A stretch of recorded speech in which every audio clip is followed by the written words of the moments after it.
क्या मम्मी, आप जब देखो तब हमारे पीछे पड़ी रहती हो। हम बच्चे नहीं हैं, प्रिया ने चिढ़ते हुए कहा। बेटी, प्रिया के मुंह से इस तरह के शब्दों को सुनकर सुधा का मन भर आया। वह सोचने लगी, क्या एक माँ का अपने बच्चों को लेकर परवाह करना गलत है। हुआ यूं कि प्रिया अपनी फ्रेंड तान्या के बर्थडे पार्टी में गई हुई थी। सुधा ने उसे 9 बजे तक घर वापस आने के लिए कहा था, लेकिन जब घड़ी की सुई 10 बजाने लगी तो उसे प्रिया की चिंता होने लगी। वह प्रिया को फ़ोन लगाने लगी, लेकिन प्रिया अपने दोस्तों के साथ पार्टी में मौज मस्ती करने में बिजी थी।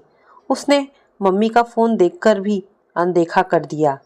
माँ सुधा का दिल बैठा जा रहा था कि अभी तक प्रिया घर क्यों वापस नहीं आई। 11 बज गए। रात के 11 बजे प्रिया जब घर वापस आई तब सुधा ने जैसे ही उससे पूछना चाहा, कहाँ थी तुम बेटा? मैं तुम्हें कब से कॉल कर रही थी। एक बार फ़ोन का जवाब तो दे सकती थी। इतना लेट हो गया है, 11 बज गए। पापा बहुत गुस्सा करेंगे। माँ की बातों को अनसुना करके प्रिया उल्टा ही माँ पर बरस पड़ी थी। सुधा के आंखों में आंसू आ गए, पर वह क्या करे। माँ का दिल अपने बच्चों के लिए हमेशा फिक्रमंद रहता है। सुधा एक गृहिणी है। ऐसा नहीं कि वह पढ़ी लिखी नहीं थी। सुधा ने एमएससी और विज्ञान विभाग में बीएड कर रखा था। वह शादी से पहले एक कॉलेज में प्रोफेसर के पद पर थी, लेकिन प्रिया और सुमित के जन्म के बाद उसकी पहली प्राथमिकता उसके बच्चे और उसका परिवार है। यह सोचकर सुधा ने अपने जॉब से रिज़ाइन दे दिया था। सुधा का छोटा सा परिवार था। उसके पति महेश, जो कि सरकारी विभाग में कार्यरत थे, एक बेटा सुमित और बेटी प्रिया। दोनों की उम्र में 2 साल का ही अंतराल था। प्रिया ने अभी अभी 12वीं के एग्ज़ाम दिए थे। सुमित अभी 10वीं कक्षा में था। सुधा के पति महेश अपने काम के कारण बच्चों पर ज़्यादा ध्यान नहीं दे पाते थे। सुधा के कंधों पर पूरे घर की जिम्मेदारी थी।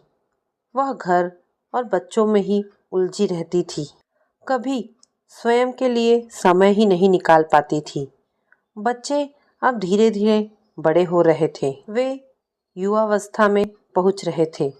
उन्हें अब सुधा का रोक टोक करना या समझाना पसंद नहीं आता। प्रिया और सुमित हमेशा अपनी मम्मी सुधा से परेशान रहते थे, क्योंकि उन्हें ऐसा लगता था कि उनकी माँ हमेशा उन पर रोक टोक करती है और कभी भी उन्हें नहीं समझती है। हालांकि यह सही नहीं था। एक माँ यही चाहती है कि उनके बच्चे हमेशा खुश रहें और कभी भी किसी प्रकार की परेशानी का सामना ना करना पड़े।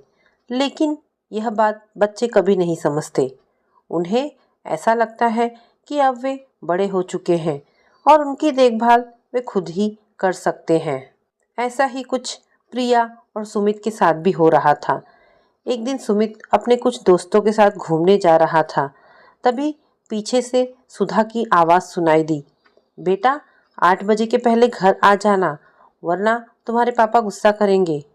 इस बात पर गुस्सा होते हुए सुमित ने कहा, अरे मम्मी, दोस्तों के साथ जा रहा हूँ तो 10 तो बजेंगे ही। आपको हर बात में रोकना टोकना क्यों रहता है। सुमित का इस तरह से बात करना सुधा को बहुत बुरा लगा। वह अपने काम में लग जाती है, लेकिन उसे अंदर ही अंदर दुख जरूर होता है कि उनके बच्चे उसे समझ नहीं पा रहे हैं। एक दिन उसने जब प्रिया को अपने साथ किचन के कामों में हाथ बटाने को कहा, प्रिया ने मुंह बनाते हुए कहा, मम्मी, मैंने कुछ देर पहले ही मेडिक्योर और पेडिक्योर करवाया है। मेरी नेल पॉलिश भी अभी ठीक से सूखी नहीं है। ऐसे में आप चाहती हैं कि मैं किचन में जाकर काम करूं? जब आप हो तब हमें घबराने की क्या ज़रूरत है। आपके होते हुए हमें किचन में या दूसरा काम करना ज़रूरी नहीं लगता।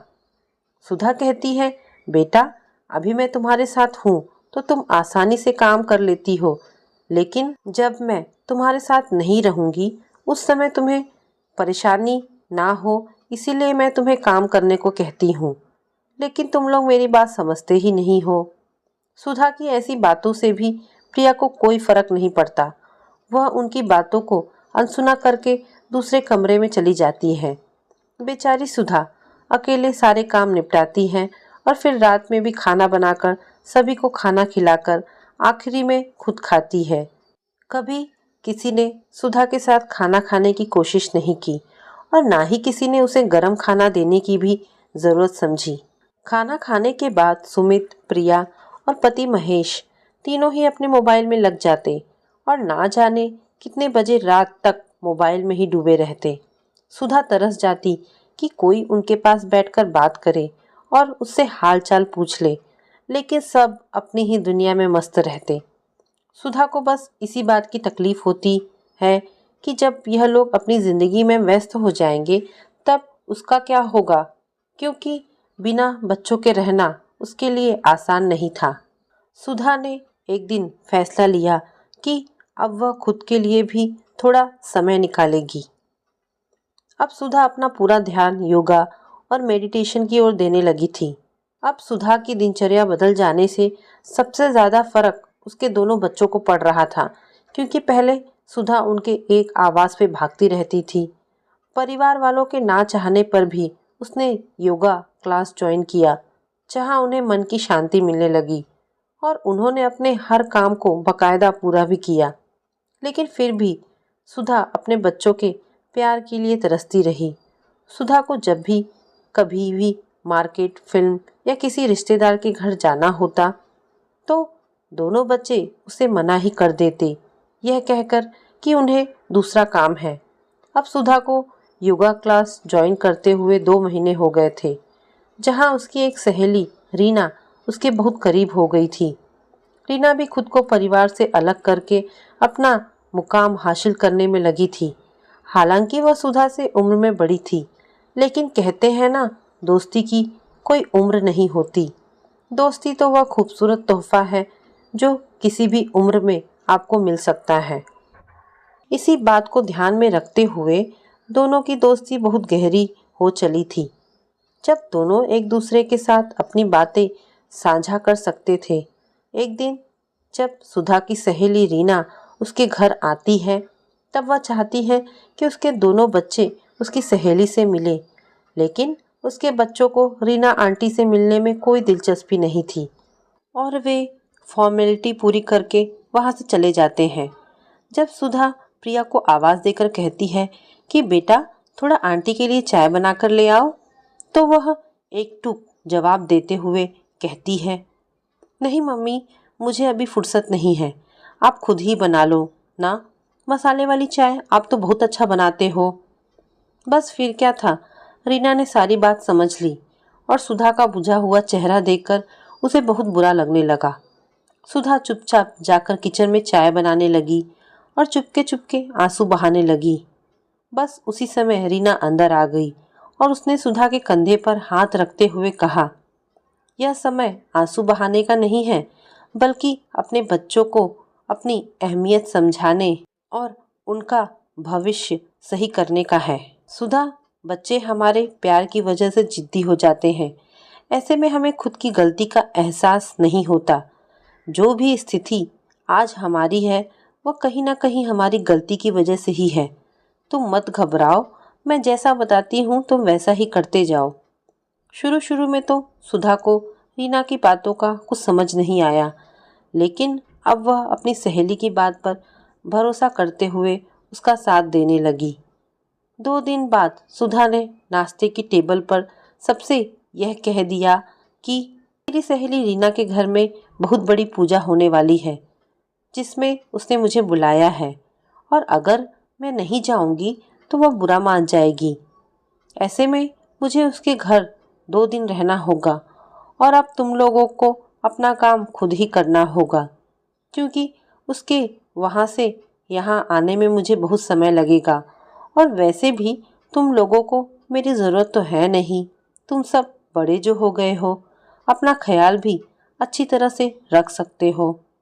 शुरू शुरू में दोनों बच्चे बहुत खुश होते हैं, क्योंकि अब वे अपने मन के अनुसार घूम फिर सकेंगे और अब मम्मी की झिकझिक भी नहीं सुननी होगी, जिसकी वजह से दोनों बच्चे और पति महेश का दिमाग खराब हो जाता था। उसके 2 दिन बाद सुधा अपनी सहेली रीना के घर चली जाती है और नाश्ते में जब दोनों बच्चे आकर बैठते हैं तब उन्हें कुछ भी नाश्ता दिखाई नहीं देता और काफ़ी ढूंढने के बाद भी उन लोगों को अफसोस होता है। काफ़ी भूख लगने की वजह से दोनों मैगी बनाकर खाते हैं और खाने में क्या बनाए यह सवाल उनके दिमाग पर छाने लगता है। अब सुमित अचानक बोल उठता है कि मैं तो अपने दोस्त के साथ जाकर खा लूँगा। तभी प्रिया कह उठती है कि ठीक है, मैं भी कुछ बाहर से ही ऑनलाइन मंगवा लूँगी। पापा भी हामी भर देते हैं क्योंकि उनको तो ऑफिस में खाना मिल जाएगा। इस बीच सुधा भी उन्हें बिल्कुल भी फ़ोन या मैसेज नहीं करती और अपनी सहेली रीना के घर में ही रहती है। जब सुमित अपने दोस्त के घर जाता है तो उसे पता चलता है कि उसका दोस्त तो कहीं और गया हुआ है। ऐसे में वह मुंह लटकाकर वापस अपने घर आ जाता है और प्रिया भी जब ऑनलाइन खाना मंगवाने वाली होती है उसी समय उसके फ़ोन का रिचार्ज ख़त्म हो जाता है और वह ऑनलाइन ऑर्डर नहीं कर पाती है। अब दोनों भाई बहन भूख की वजह से चुपचाप बैठे रहते हैं। उन्हें कुछ भी समझ में नहीं आता कि वह क्या खाएं। उन्हें याद आता है कि मम्मी कैसे उनके लिए उनकी पसंद का खाना बनाती थी और उसके बावजूद भी वे लोग मुंह बनाने से नहीं कतराते थे और तरह तरह के उलाहना देने लगते थे। जब भी मम्मी कुछ नया बनाने की कोशिश करती थी तो दोनों बच्चे दोस्तों की मम्मी से कंपेयर करते हुए कहते थे कि आपको उनके जैसा बनाना नहीं आता। अब मम्मी के ना रहने पर उन्हें मम्मी की बहुत याद सता रही थी। जैसे तैसे उन्होंने समय काटा और जब शाम को पापा घर आते हैं तब तीनों की हालत खराब हो जाती है क्योंकि घर में एक भी सब्जी नहीं होती और ना ही कोई मसाला। घर भी पूरी तरह से अस्त व्यस्त होता है जिसे सुधा कभी साफ सुथरा रखती थी और किसी भी प्रकार की गंदगी करने पर डांट भी पड़ती थी। सुमित और प्रिया जिन दोस्तों के भरोसे रहते थे आज उन दोस्तों ने ही उनका साथ छोड़ दिया और उन लोगों ने भी कोई मदद नहीं की थी। रात के 10 बज चुके थे लेकिन उन लोगों को नींद नहीं आ रही थी क्योंकि उन लोगों में से किसी ने खाना नहीं खाया था और रह रहकर उन्हें रोना आ रहा था कि क्यों उन्होंने मम्मी की बात को नहीं माना। अचानक डोरबेल बजती है और तीनों ही दौड़कर दरवाज़ा खोलने के लिए जाते हैं तो सामने मम्मी को देखकर आश्चर्यचकित हो जाते हैं क्योंकि मम्मी तो 2 दिन बाद आने वाली थी।